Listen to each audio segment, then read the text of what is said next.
For this festive season, we are giving ourselves a gift. We are unwrapping the secret dreams we've been too afraid to say out loud until now. For generations, women were shamed for trusting themselves, sensing things before they happen, and believing in their own power.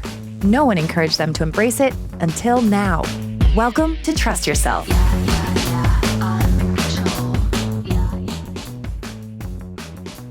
Hi, I'm Elise, but my sister calls me Sissy. And I'm her sister, Heidi. Happy Christmas, Merry Christmas, Happy Hanukkah, Merry Happy Kwanzaa, holidays. Happy Eid. Oh wait, no, Eid was in March. Oh, I'm an idiot. No. Yeah, happy holidays. Whatever you celebrate. I know holidays can be rough for a lot of people out there too. And for others, it's like the most anticipated time of the year. So I just want you to know that we see you wherever you are. We're here for you. We are your favorite psychic sisters. That's apparently stuck now. I think that's what we're calling ourselves, right? Because we are. Okay. Yes. And today we are going to do the exact opposite of what we've been told since we were young. Saying our dreams and wishes out loud. We are sharing our triple Ds, our deepest, darkest dreams. Not our bra size? No, not your bra size. No, it's not. Don't worry. I think everyone has a deep, dark dream, a big soul level desire that they've never spoken out loud because it feels too bold or too unrealistic, too scary. Some of you may be living it, and that's amazing. But I think most of us have treated our dreams like the secret stuffy or like security blanket that we wanted to bring to college, but we were too embarrassed. So we just shoved it in our closet. I don't know. Is that a dumb analogy? Yeah. I mean, that works for you because I know exactly what you're talking about for you. For me. Bear. My Poor stuffy. Bear. I still With have no Bear tail. It was eaten as well as the nose by a dog. The nose. Yeah. Poor Bear. Well, today we're talking about what happens when we bring those dreams back out of that dark closet and into the light for a change. Most people, especially women, we bury our truest dreams because we are afraid they're too big or too impractical and too, who do you think you are? So Heidi, since this really is, you coined the phrase triple Ds, which I must say is so you. Yeah, it is. What exactly is a deep, dark dream in your own definition? Like, is it, I want $1 million or I don't know, what is it? To me, it's just the thing that you almost think you can't even have. It could be something that feels like a fantasy. Like, okay, if maybe in another life I would be doing this, or I would have this, or I would be that person. But what I think makes it so powerful is when you can make it almost an identity instead of a thing or a want. It's more of who you would want to be, whether that's something with a specific title or whatever. I don't know. There's a lot of nuances because I feel like it very much has to be completely aligned with you, not just being like, I want to be CEO of a specific company. I mean, if that is, maybe that is your dream and that's okay. But as long as it's aligned with you, I think that's key. And maybe that is the identity you want to have, is the boss babe. Yes. And I honestly think that that's why it is a deepest, darkest dream, because it's revealing who you are at your core. Maybe you're ashamed to be like, I want to be a CEO of a big company. Maybe that feels scary to you because you are afraid of the judgment of like, why? Do you just want the money or the power? I feel that. Yes. After our numerology reading with Vicky, I definitely felt like, oh my gosh, yes, power is what I'm wanting, but I am so afraid to say that. And yes. I would love to step into that. I mean, that kind of goes to show this is exactly why deep, dark dreams are hard to say out loud, because it's like, oh, never mind. I don't want it. Because that's how we make it feel, because it is the most exposing thing to find our deepest, darkest dream of who we want to be and say that out loud. That's terrifying. Because it's like our passion and our purpose and our identity all kind of wrapped into one. Mm-hmm. And I think also why we are so afraid to say it out loud is because even as little kids, we've literally been conditioned to hide our dreams. Like when we were little and we make a wish, like blow out the candles. Don't tell me your wish or it won't come true. I fucking hate that. Like I've always hated that. I'm like, why can't I tell anybody what I want or what my wish is? I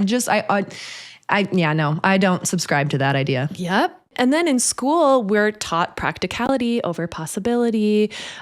Sometimes fantasy it's okay in books, but other than that, let's be practical and get real jobs and let's stay in the 3D world. Yeah, yes. And in corporate culture, dreaming big is sometimes labeled as naive or wanting too much or unrealistic, especially when women say it. And then again, socialization has taught women to avoid taking up space, avoid disappointing others, and avoid appearing, God forbid, too ambitious. How dare you? Definitely tuck those dreams in super duper deep.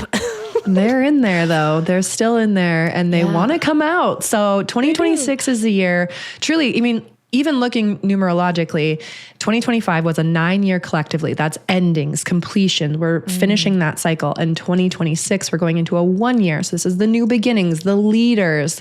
It's time to be a leader of your own life. And let's start that new chapter. It's time to start thinking about a new chapter, thinking about who you actually want to be.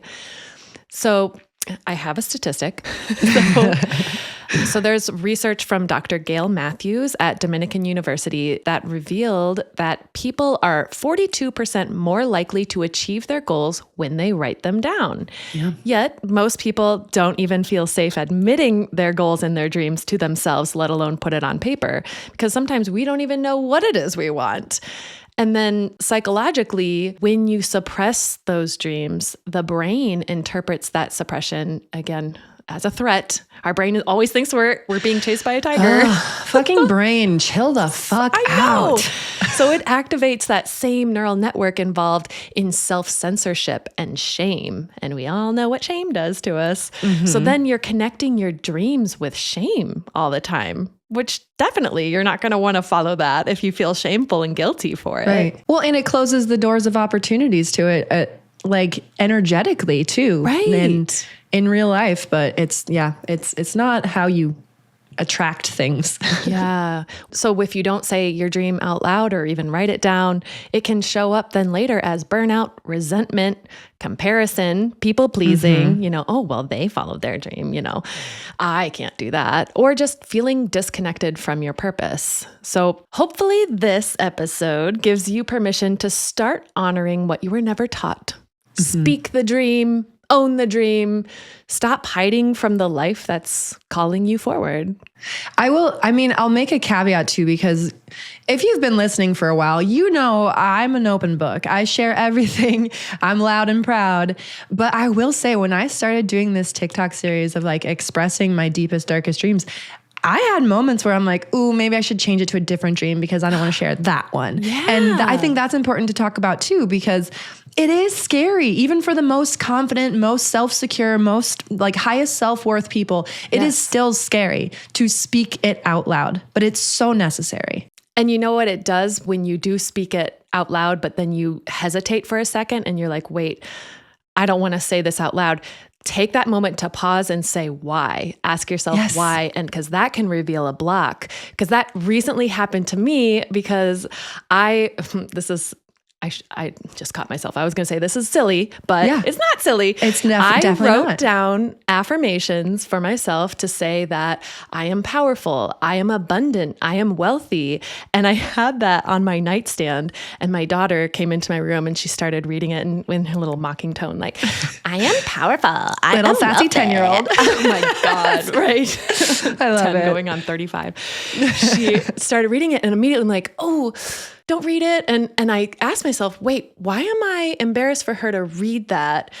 And then I thought, oh, it's because I don't want her to think that I am selfish and greedy. And immediately that made me think, oh, there's my block. I think being powerful and wealthy is greedy and selfish. And if I let go of that, maybe I actually will be powerful. Yes. I think, for anybody who's even a little bit sensitive to energy, I feel like you've definitely felt some sort of shift this season. But I feel like all of those things, all of those shameful things, all of those blocks have been coming to the surface and expressing themselves and making themselves known. Because I even had that recently too, where what I ultimately want is I want to be seen and I want to be heard. And I think the block was, but I need people to understand me. But I actually don't.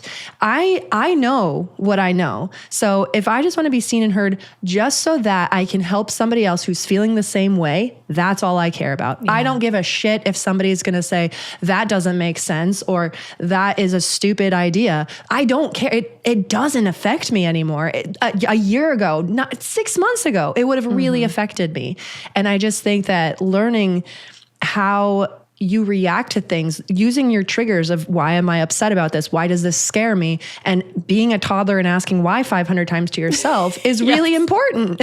So you get to the root of it. Because I mean, my husband, Kent, even asked me the other day when I was talking about writing my book, and he goes, well, why do you want to write a book? I'm like, well, I want to help as many people as possible. And then when I kept saying the why, it just came down to, I want to be heard.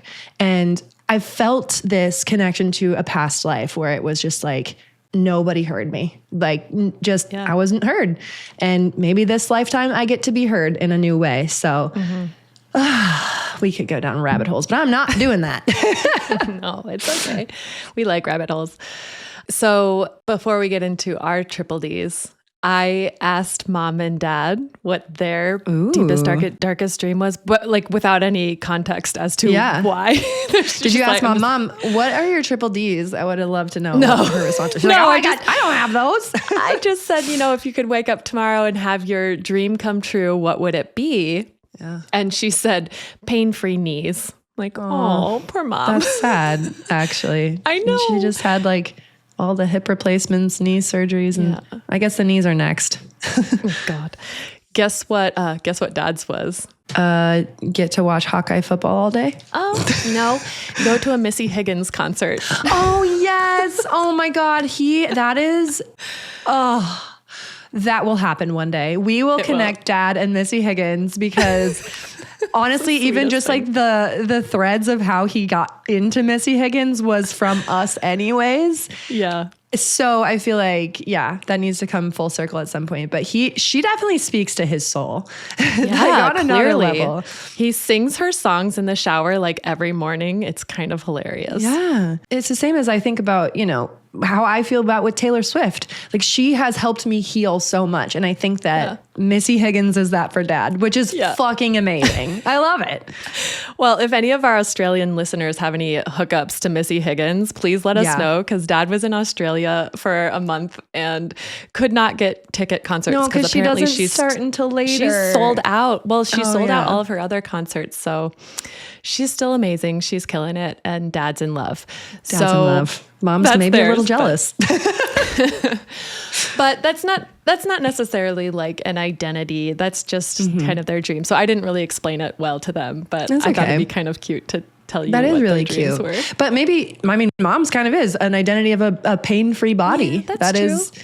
That is a thing. Yeah. And you could also argue that Dad's is the identity of somebody who is in a space where they're feeling like the feelings and the emotion, the vibration, and that's a state of being too. So true. It could still be a state of being. Just a retired, happy man listening to all his favorite happy music. Oh, I love it. Missy Higgins, reach out to us. So Heidi, what is your triple D? So because I am a multi-passionate mystic, I have multiple triple Ds, but I think that's what's so cool about it, because I can also see the link of how they can all happen simultaneously, and I don't have to choose one. Yeah. Because for the longest time, you're conditioned in society to just pick one thing and go for it. And I think we're at the age of creation now where it's not just you can only pick one thing. You can have many things. And specifically for 2026, I do have quite a few triple Ds. So I want to be an author, and I have this burning need inside of me. And also just this wild idea that I can be able to write a book and get it out there in like 3 months. Like, I don't know why I think that that's a thing. It's definitely not. But I'm like, oh yeah, I can just do that by March, whatever. But that's one of mine. Another one is to buy an Irish cottage. And I think this one is probably my strongest one right now, because I have always had this sense that I cannot ever make enough money on my own to afford a place to live.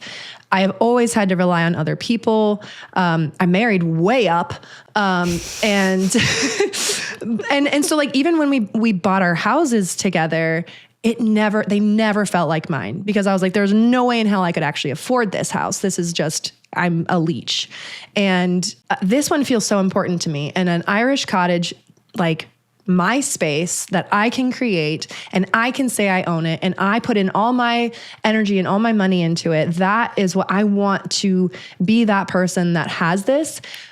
But I also want to be able to share that space. Like, I want to create the space for me, but I also want it to be an Airbnb where people can come and have it be like a quiet little place to write books or read books or meditate, or just anything that is just a space to become sacred and where you can go internally. And that is my deepest, darkest dream right now, because in my head, there's no way that can happen in 1 year, but I'm going to see how far I can go with it. Yeah. Why not? Take the shot. Good for you for saying out loud. Yay. Yay. It was definitely scary the first time, because I was like, my deepest, darkest dream that I can do in 1 year. And then I'm like, okay, but maybe I can do it in 5 years. But then that's when I had the idea of like, nope, let's turn 5-year plans into 1 year goals and we can make this happen. I don't think that you have to put timelines on your deep, dark dreams. However, if you're serious about them, I think you should, because otherwise someday is never going to come. That's right. Someday is always tomorrow. Yeah.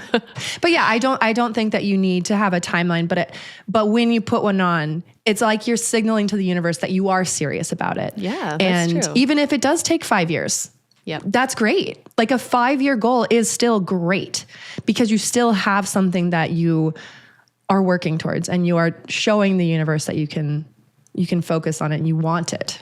Yeah. Well, for me, it's still the first phase. Just say it out loud. Yeah.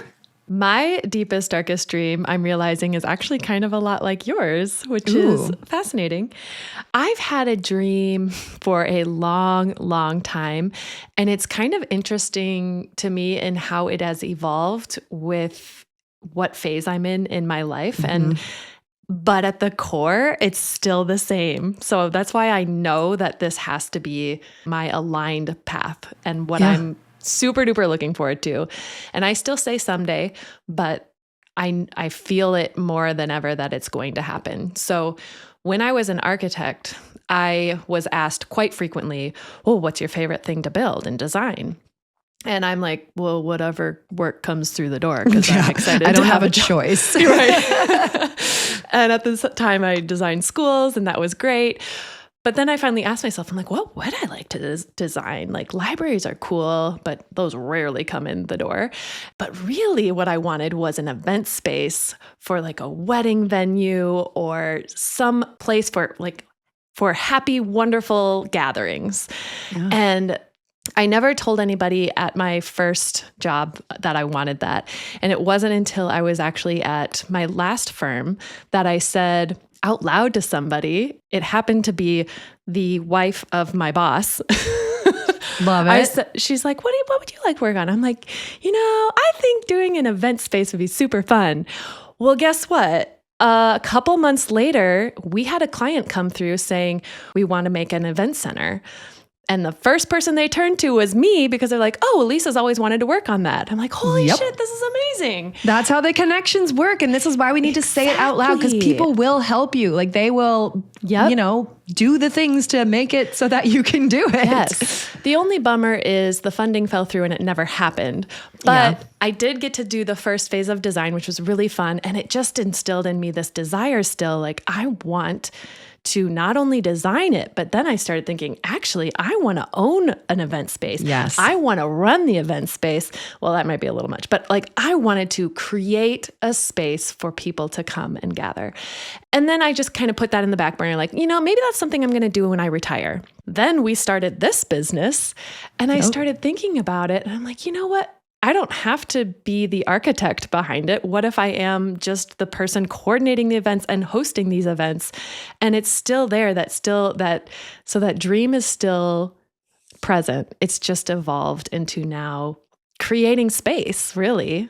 What I'm feeling like too for you is that you were given a taste because you were meant to have that dream. It just wasn't the right timing. Yeah. But now that you're in this space where you could still do it, I think you're still going to be able to have that golden opportunity where you do get a space. It's almost like the space will like land in your lap because you're talking about it. Yeah. And then you get to design it and then have somebody create it or build it or whatever, however involved you want to be. Because why would you have been given that dream? And why would you have been given a taste of it for it to just not happen? That's not how the universe works. That's how I choose to believe. I agree. That would be mean. Yeah, it would. And I don't think that the universe is mean. I'm sorry. Yeah. I don't think that it's out to get you all the time. I think it's neutral. Yeah. But Also, I mean, you can have, maybe it's different for everybody, but there are people who have like one burning, deep, dark dream. And then there are people who are multifaceted and might have multiple. And I think we need space for both, because I think, Sissy, you sent me something a long time ago, but it was like, there are people who just go really deep on one thing. Oh, yeah. And then there are people who just like go really wide, but they might not go as deep, but they go really wide. But you need both. Yes. To balance and create together. And so that's why I think you and I working together is so great, because we are both. We are a balance. We are opposites like that. And it's fucking awesome to work with my sister. I love it. I feel like the podcast has a deep, dark dream too, right? Oh, yeah. What's that? Yeah. I think we've discussed this. Our deep, dark dream is to actually have live shows and be in a space where we can connect with our audience and engage and have Q&As and tell stories and share in the energy together. And I know that is coming. I feel it. I mean, I'm declaring October of 2026, just throwing that out there, because speaking my deep, dark dream, I know this one scares you. But I feel like we could do a show October 2026. I'm feeling UK. Any of our UK listeners, make sure you comment where you live, where you would like to, come and see us. But I know it's going to happen. I just know it. And correct me if I'm wrong, sis, but is that safe to say that that's our dream? It's definitely our shared dream. And I think it's great that you said it out loud on the public podcast. So now it has to happen. It's going to happen. It's already happened. It's already happened. Because remember, time's not linear. Yeah. Well, I think it's great that we've said it out loud. Okay, now, listener, your turn. Say yours out loud. Yeah. I'm listening. Because your biggest dreams, they vibrate at a higher frequency. And so when you reject the dream, you're also rejecting that expanded version of yourself, who I think is trying to emerge through these ideas and visions of who you can be.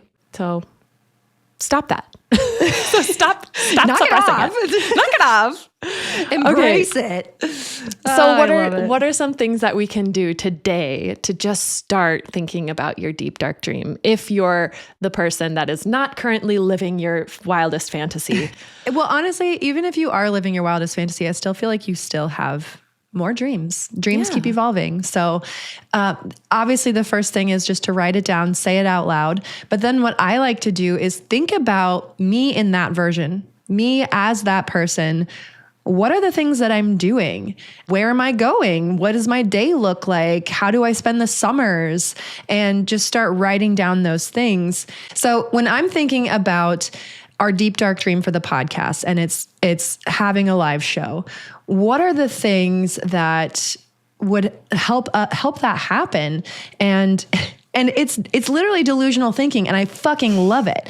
But it's okay. I want to reach out to like 2 or 3 media companies to be like, pitch my idea or say something, get me on other people's podcasts. I really want to get in a magazine. I don't know why, but again, I think it's that be seen thing. But what are the steps that I could take? It doesn't have to be those major steps. It can be if you want to push yourself. It depends on how far you want to push yourself out of your comfort zone. Because no matter what you're going to do, to get to where you want to go from where you are now, you can't keep doing the same thing. So you have to push yourself a little bit out of your comfort zone. So you're going to have to do the scary thing. Yeah. Here's a thing that you can actually do very easily. And I started doing it with my kids. And it's doing one thing every day that scares you. My kids are big on reward systems right now. We got the skylight, which has been super helpful. My daughter is a life path 8, so she's super driven by money. So stars eventually equal money, but like 1,000 stars is like $5. And we are not ambassadors for Skylight, by the way. No, absolutely not. Unless but it is you pretty want nice. us to be Skylight, Yes. reach out. Oh, let's say some more of our deep dark dreams here. Here we go. Dream is to be an ambassador for Skylight. Hey, we need sponsors. We need Please. sponsors. But like making them realize that they do need to put themselves in uncomfortable situations every day. So I made a task for morning, afternoon, and evening. Do one thing that scares you. And Wait, one thing in the morning, one thing in the evening, and one thing at night. I've just put them on morning, evening, and night, but basically they have 3 opportunities to do something that scares them. And with my daughter, it's usually doing something all by herself, like alone. That's what scares her. Being in her room by herself at night is very scary for her. Yeah. And I will say, last night I was doing her bedtime and the dog was barking and had to go out. And he's an old man. And if you don't take him out immediately when he barks, he will just, do his thing. And I told her, I was like, Margot, I need to go let Murdy out. You'll be okay by yourself. And she goes, but I'm scared. I want you to stay with me. I'm like, oh, this is a great opportunity. You could have this be your one thing that scares you today, and then you'll get your stars. And she goes, okay. Like totally nonchalant, like, oh, okay. If you put it in that way. Oh, okay. And I'll she get my did star. it. And I even made myself tea downstairs. Like I took my time just to see how long we could push it. But I think pushing you outside of your comfort zone a little bit every day, but with intention too, especially when we're talking about your deep, dark dreams. What is something scary that you could do that will move the needle closer to your dreams? Maybe it is just saying it out loud and putting it on a TikTok. It doesn't have to be major steps, but it can feel major. If it feels major, then you know you're doing it right. So I think just finding some steps that you can take that push you is really the one thing. Because if we boil it down to one thing, it's going to be do something that scares you and moves you towards your goal and your dream. I would even take a couple steps back and say, if you don't even know what your deepest, darkest dream is, because I feel like because I think our bodies know what it is, but sometimes we suppress what we think we want. So I would take this as a great opportunity to grab your journal and ask yourself, if I was guaranteed success, if I know I couldn't fail, what would I let myself want? I love that question because it gives you absolute freedom to write down your darkest desires, because most of us don't do those things because we are afraid of failure. We're afraid we're going to fail or let someone down. So if that is taken off the table, what would it be? Yeah. Well, and even flip it on the other side, fear of success. So many people have fear of success too, because they wouldn't know what to do with it. That's true. They've never had it before. They don't know what it would feel like. It feels scary because it's very foreign to them. Yeah. And I think both of those are incredibly valid. And anytime that you have that twinge of fear, it's worth exploring. And even if you do that journal prompt, which I think you should do because it is amazing, especially if you're a journal lover. Or just ask it to yourself. Yeah, just ask it. And you might also be surprised with what it brings up in your blocks, because your logical conscious brain is going to start to be like, oh, well, you couldn't because X, Y, Z, or you shouldn't because of this, or, what would people think of you? Those are your blocks speaking. Write those down too. So as soon as you write your, what you would do or what you would be or have, write the feelings and the thoughts coming up, because I think it's important to document those feelings and then dive into them and figure out why. What's the root cause of those? And then I want you to embody Florence Given. And if you don't know her, go look her up. She's fantastic. And tell yourself, as she always says, who the hell does she think she is? Who the fuck does she think she is? Women Living Deliciously is her most recent book, I do believe. Yeah. She's absolutely amazing. She's also written Women Don't Owe You Pretty, which is another great one, and Girl Crush. I haven't read that one yet, but I absolutely love this book. I think I'm going to start a book club, you guys, in 2026. I never thought I would hear that coming from you. Right? I know, an ADHDer but I'm going to make it very ADHD friendly. Like, I think I'm just going to like summarize it. So I'm not even sure what platform I'm going to do this on yet. So stay tuned. I'll let you know. There you go. Another deepest, darkest dream coming forward in a voice. It just came forward. I feel like I have so many books that have changed my life that I want to talk about and I want to share. This is one of them. Worthy by Jamie Kern Lima is another one of them. So I think that is on my big agenda for 2026. So let me know if you're interested. DM me. Okay. I think this is great. Ask what we want to be. Don't be afraid. Make those people say, who the fuck does she think she is? And be greedy. Say it. After you write it down, say it out loud. Actually, record it on a voice note so you can hear yourself say it again later. Even if it's cringy or cringe or whatever, just do it and see what happens. I'm excited for you guys. I'm so excited for you guys. And whether you have your deep dark dream or you don't have your deep dark dream, if you just want some guidance on how to start taking the first steps, we're offering a free alignment audit. So we're going to take a look at your dream and your energy and your numerology and all of the things and show you where you're leaking energy, where you should be focusing your energy to get your goals, and what's in line with your life path, what's in line with what you are here to walk forward on. And I think it's a path, not a purpose. So yeah, because paths can meander and that's okay. Mine's very fucking windy. So yours has got lots of branches that you come out and they come back together. Oh yeah, it's a goddamn maze. But but we can help you. We can see those paths and we'd love to connect with you. It's a free call. TrustYourselfPodcast.com. You can find it in our show note links and we will connect with you. Yay. Well, Heidi, I think it's time for our last tarot of the week for 2025. Last tarot of the week or of the year?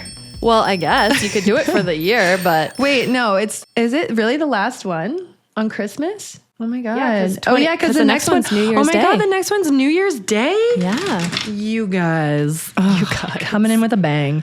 All right. Heidi, I feel like you should do one for the week and then one for 2026 in general as a collective energy. All right. No pressure. No. You guys, you can't make this shit up. All right. So for the one for the week, we got Knight of Acorns, action and drive. Yes. And it's represented by the wild boar taking charge and moving forward. We need to take action. Again, do the thing that scares you. This is reiterating that dreams will stay dreams without action. Always. Period. End of story. Be a Pumbaa. Be Pumbaa. Wait, or is that Timon? No, Timon's the fucking meerkat. Sorry. Okay. Get your Disney together. Jesus Christ.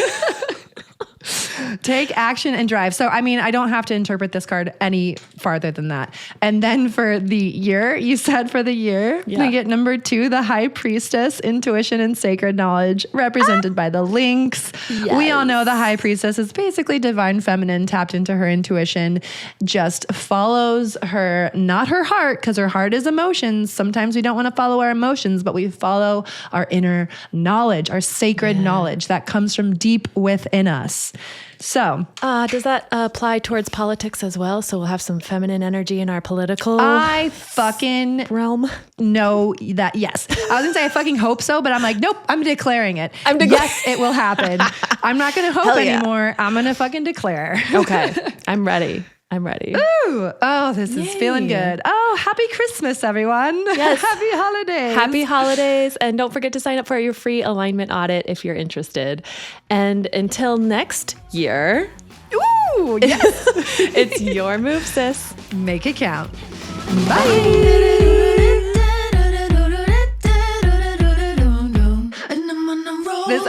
in big BDE today, sissy. Okay, good. Big dream energy is yeah. coming at you hot. I'm down. Let's go.